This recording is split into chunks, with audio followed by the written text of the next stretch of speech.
rated as one of the best welterweights. I got 3 belts. He got 1 belt, and they still rate him higher in the pound for pound rankings, even though I fought the better competition. I just want to show everybody that I'm not just the best 147 pounder in the world. The best fighter in the world, period. We got the same mentality as the old school fighters.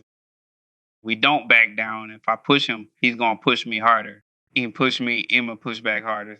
More precise and constant with my defense, and never just looking off doing something crazy like I did in the you guys fight where I had looked off and got hit with a shot because my mouthpiece was down. I was trying to pick it up. He's definitely my toughest opponent a day, and I'm his toughest opponent a day. I have an idea what I want to do and what I'm going. I just want to tell people we kind of got into this before the fight. You know, this world loves to promote losers, guys. It loves to reward losers. People like Bud will always be persecuted. Do you understand? Because that's all that happened in the last 5 years. When Bud got undisputed, when he did something that no man's done in the past 13, 14, however many years it was, 12, whatever, guys. You can correct me in the comment section. It sent a ripple through the boxing world, you understand? The boxing world realized that it had a real fighter on its hands, and the dude was the truth. Therefore, PBC and all these clowns and the media and everybody else, they were in on it. They started persecuting Terrence Crawford. They ridiculed him. They discredited him. This is the same stuff you're always going to witness and all platforms of life. It doesn't matter what industry, what, again, platform. The truth is always going to be persecuted. Do you understand? And that's all this situation was. Errol Spence never had the confidence that he could beat Terrence Crawford. Errol Spence knew that he was getting beat, guys. Derek James knew that he was getting beat. His dad knew he was getting beat. His dad even went to the LDBC, opened his mouth too much, and just let too many of these people know what was going on. Errol Spence, the night when they met in person, you know, that when he told him, why don't I go the easier route? He hurried up and he ran on LDBC's channel that night, guys, like at 11:30 at night. What's his name? Trill, who doesn't even, I don't think he even wants to talk boxing anymore. You know, you guys were all believing in this concoction. That's all it was. You see, and I'm just going to be straight up with you. God knew what he was doing from the beginning, and he knew who he was going to prop up. And that's when you saw all this resistance and everything, and the world had to appoint its own little fake, false king, you know, of the division or whatnot.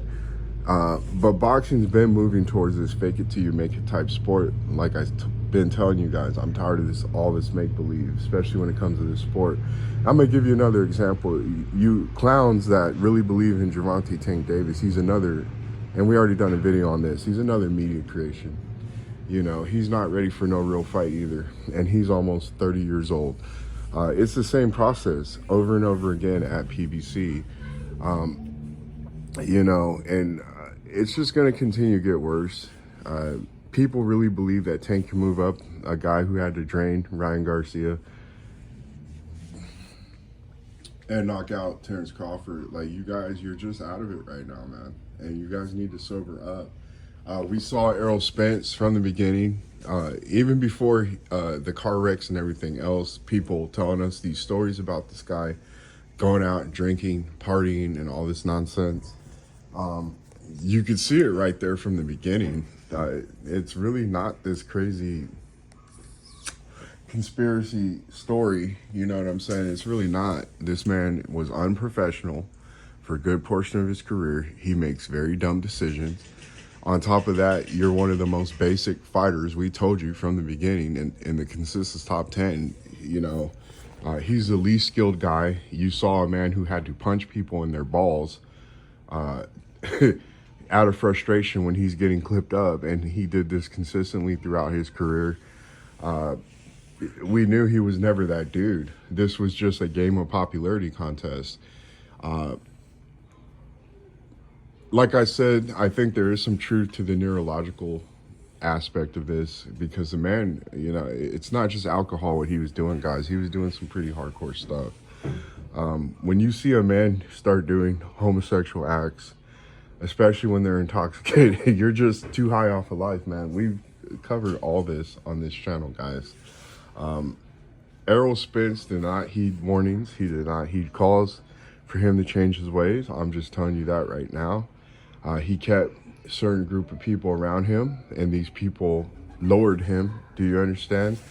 I don't think Errol Spence, I think he was given an opportunity to really learn and grow as a man, let alone a boxer, but those avenues were always turned down, and he decided he loved this attention and this worshiping and adoration he was given by these zealot clowns. You know, you guys made him an idol, bro. And it was only a matter of time before something like this was going to happen. You guys don't pay attention that everything that he said he was going to do to Crawford happened to him. You know, as far as I can tell, he said he's going to take his eye, break his ribs, and it'll be a one-sided beatdown. That all happened to Errol Spence, and you guys are going to try and sit here and tell me that this is all just magically coincidence when it's not. You know what I'm saying? We told you it was, you know, there's a lot going on beyond the physical aspect of this fight. You know, and we were here, we were just telling you all this stuff the whole time. I really do not know what to say, guys. You guys just fell for nonsense. You fell for deception. You fell for, again, a concoction that ain't real. The man was never real. Before this, you're going to see a clip of Errol Spence talking to Fight Hype about what he's going to do. He looks fine, and you see that he's not talking like he's the street thug. You see that he has his perfect enunciation. We told you he's a method actor too. But again, I think there is some truth to him. The car wreck affected him, of course. You're not just going to come out of a car wreck and be 100%. That one, I'll give you guys that. I mean, that one was pretty obvious. But this same slow reaction time, the same punch resistance, again, Sean Porter was hurting you. Sean Porter's not a power puncher, guys. That was present in the Sean Porter fight, in the Lamont Peterson fight. You know, we showed you even back then, like, that was a kind of a breakout performance for Errol Spence that people loved so much, and we attacked that fight for a reason in our film studies. But still, the same mistakes were there. Again, this is a guy that they kept away from power punchers. Again, they're trying to just build up a brand and things like that, and it worked to a certain degree. You guys also need to remember that you bums weren't putting your money on Errol Spence, dude. It's documented in Vegas. A lot of us have our betting slips. You understand? I didn't win too much, but I only won like $800 because I was covering too many rounds. Because I knew that early on in the fight, the dude, he was going to get clipped. I just knew he was going to get clipped, and I thought that Crawford would be able to end this early. But, you know, I don't know what to tell you guys, man. We still want to sit here and play make-believe and all this other nonsense. You guys, you're falling to the same trap. And then you're setting yourself up at 154. You think that this fight at 154 is really going to make a difference. Errol Spence's girl isn't going to drug him, and whoever else was a part of this plot and plan, even his own dad and everybody. You know what I'm saying? You guys need to really wake up, you know? You need to really wake up, man. I don't know what to tell you again. This is quite pathetic phenomenon, but we've seen this phenomenon. I saw it from the Manny Pacquiao fans. There was nothing but excuses. A lot of them jumped ship and then became GGG fans or whatever. The next guy that HBO was trying to hype up as the greatest thing since sliced bread. You know, and I've just watched this whole process occur again and again and again and again. You guys, you're worshiping men. You know, that in itself is pretty bad. You know, you need to be worshiping God. That's who you need to worship. That's who you need to exalt, and that's who you need to prop up. Errol Spence, he was never this skilled guy. He never was this Terminator. He never was. His resume and everything else tells you. Terrence Crawford, what he did to Errol Spence is what he does to everybody. You understand? Uh, the only guys who didn't get beat as bad, you know, was guys like Mean Machine. I think that was still his toughest fight.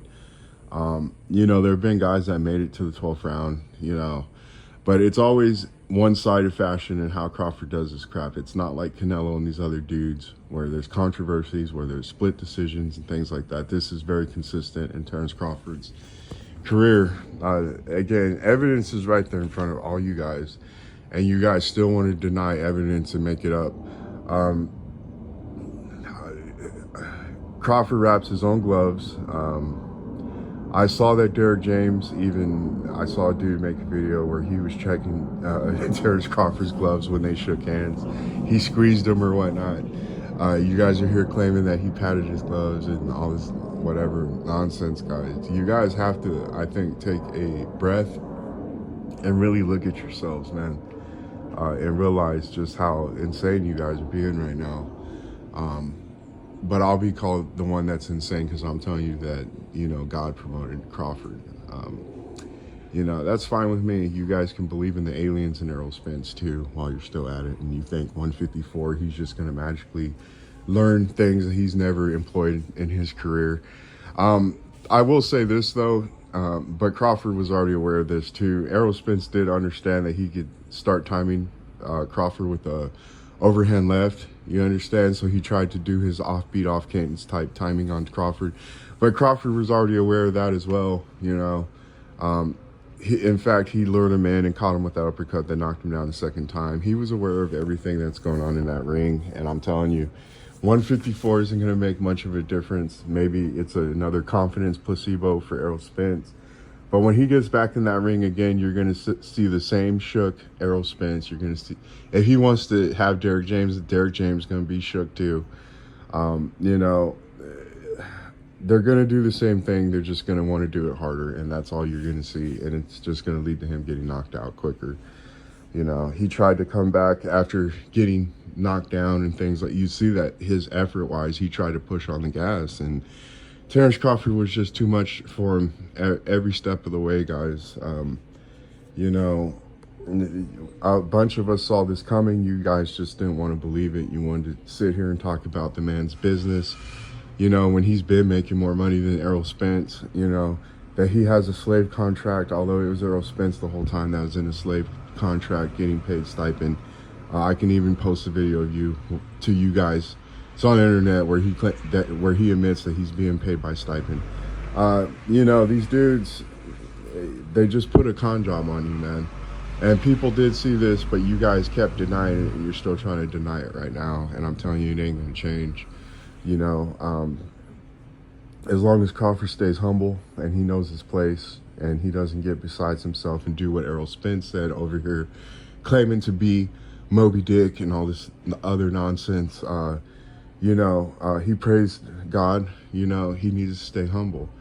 But, you know, God, he will punish the haughty and those who try to put themselves above, you know, God, which is what Errol Spence did. You try to convince yourself that you're this big bad wolf and everything else, and that you're the biggest, you know, kind of like a Nebuchadnezzar. You know, you're giving yourself credit and everything else, you know. Even when you got into your car wreck, you said no broken bones. You know, that's, bro, I mean, cool, you survived a car wreck, but that wasn't, you weren't the reason why you survived that car wreck. That was God. You understand? Over here talking about I'm a savage, no broken bones. You were preserved for this moment. And it was to show you what happens when you get haughty, when you become too cocky and arrogant, and when you truly believe you're something bigger than what you are, you know. We've already talked about this. Errol Spence still needs prayers, but if he doesn't learn, the same thing's going to happen again. It's going to happen worse. He's going to need to humble himself and understand that, you know, you're just a guppy in this scheme of things, dude. You ain't no big fish. You never were, bro. Just the way you moved on Crawford, you knew who the bigger, better guy was. You knew what the truth was the entire time. So that's all we got to say, man. That's all we got to say. I don't know how long I can continue to beat a dead horse, but we've been beating it for 5 years, you understand? And what more do you need to know? Errol Spence was made an example of, and it's an example that many people throughout history have gone through. When you get humbled, you understand? You just need to come back to reality, people. We'll talk to you later. Bye.